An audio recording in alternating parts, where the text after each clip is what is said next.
Good morning दोस्तों। तो सुबह सुबह की शुरुआत हो रही है सुबह के मेरे 6:30 बजे के आसपास, क्योंकि उजाला हल्का हल्का उसी टाइम होता है। सुबह इतना भाग दौड़ होता है क्या बताऊँ। सुबह जल्दी मैंने उठ के खाना पीना बना लिया था, नाश्ता। कायरू का स्कूल था तो उसके लिए लंच बनाना पड़ता है, तो सुबह जल्दी उठ गई थी। और देखो यहाँ पे मेरा पानी नहीं गर्म भी हो गया है। बच्चों को उठा दिया था मैंने, तो दोनों बच्चे मेरे यहाँ पे ब्रूस कर रहे हैं। दीदी स्कूल के लिए तैयार होती है तो अपना भी ब्रूस पकड़ के बैठ जाती है। फिर उसके बाद मैंने कायरू को फटाफट से कराया नाश्ता। तुरबी भी खाएगी करके सोचती हूँ साथ में, लेकिन खाती नहीं है वो। इतना परेशान करते हैं ना बच्चे खाने के लिए, क्या बताऊँ भाई। मेरे बच्चे हैं करके सोचती हूँ मैं तो, बाप रे। ऐसे किसी और के भी है ऐसे, खाने के लिए इतने परेशान करते हैं। कुछ भी हो ना, इनको धो खिलाना हो जाता है। दूध भी नहीं पी देते हैं, कहाँ तो और चीज़ खाना खाएंगे ये। कायरे को फटाफट से रेडी करा।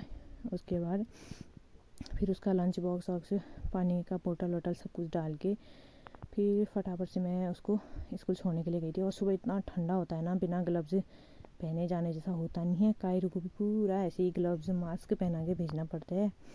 ये तो इतना ठंडा हो रहा है आजकल। पलूरी का पाला बोलते हैं ना, पाला पड़ा रहता है पूरा, उससे ज़्यादा ठंड लगती है। और खांसी सर्दी जुकाम तो ऐसा हो रखा है सबको कि ठीक ही नहीं हो रहा है। एक बार हो के डबल डबल हो रहा है, दोबारा तिबारा। तो फिर कायरू को छोड़ के आ गई थी घर में फटाफट, क्योंकि ध्रुवी को भी मैं छोड़ के जाती हूँ अकेले घर में।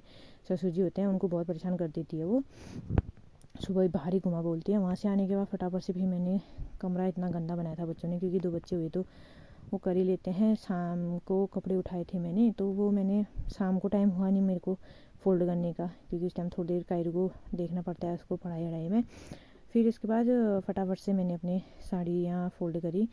पूजा थी तो साड़ी धोए थे मैंने कल, तो इनको फ़ोल्ड करके अच्छे से रख रही थी। और बच्चों के होते हैं बहुत सारे कपड़े, शाम के टाइम पे बनाने नहीं दिया। तो अभी ध्रुवी सोई थी तो मैंने सोचा फटाफट से अभी का ये काम कर लेती हूँ। उठ जाएगी तो फिर मुझे कुछ नहीं करने देगी, ज़्यादा बिखेर जो देती है। जितना फ़ोल्ड करूँगी उतना ही फेंकने में रहती है। बच्चों को संभालना बहुत मुश्किल है भाई, कितनी आफत आती है। और मुझे ही पता है 2 बच्चों को अकेले संभालना कितना मुश्किल होता है करके। अब कायरू तो चलो स्कूल चली जाती है, लेकिन ध्रुवी हुई वो छोटी है तो उसको क्या पता रहता है मैं क्या कर रही हूँ करके। और ससुर जी का नाश्ता पानी भी लगभग हो चुका था, तो वो गोला के लिए तैयार हो रहे थे बकरी खोलने के लिए। धूप हमारे घर पे लेट आती है, बहुत लेट, 9 बजे के आसपास पहुँचती है आजकल। तो उसके बाद ही जाते हैं ससुर जी बकरी खोल के ग्वाला। तो रूम साफ़ करके, तो बाहर देखो धूप भी पहुँची गई है। तो चलो फिर अब और करते हैं काम, क्योंकि बिना धूप आई तो इतना ठंडा होता है कि कुछ काम करने का मन ही नहीं रहता है। तो आज का मेरा मिनी व्लॉग इतना ही था दोस्तों। Bye bye.